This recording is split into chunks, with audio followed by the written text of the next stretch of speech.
সমুদ্রের মাঝখানে এক জাহাজ প্রচণ্ড জোরের মধ্যে পড়ে লণ্ডভণ্ড হয়ে গেল। সেই জাহাজের বেঁচে যাওয়া এক যাত্রী ভাসতে ভাসতে এক নির্জন দ্বীপে এসে পৌঁছাল। জ্ঞান ফেরার পর প্রথমেই সে আল্লাহর কাছে প্রাণ খুলে ধন্যবাদ জানালো তার জীবন বাঁচানোর জন্যে। প্রতিদিন সে দ্বীপের তীরে এসে বসে থাকত যদি কোনো জাহাজ সেদিকে আসে এই আশায়, কিন্তু প্রতিদিনই তাকে হতাশ হয়ে ফিরে আসতে হতো।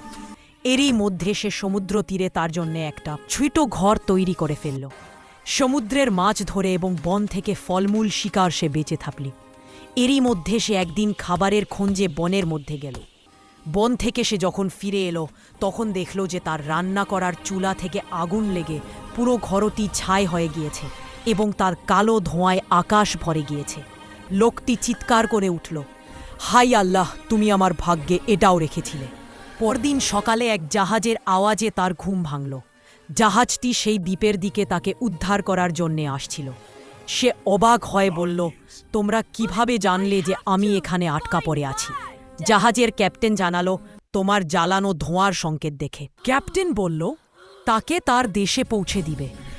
ছেলেটি অনেক খুশি হলো এবং ক্যাপ্টেনকে জড়িয়ে ধরল আর বলে, আল্লাহ আগুন লাগিয়ে আজকে আমার জীবন বাঁচালো।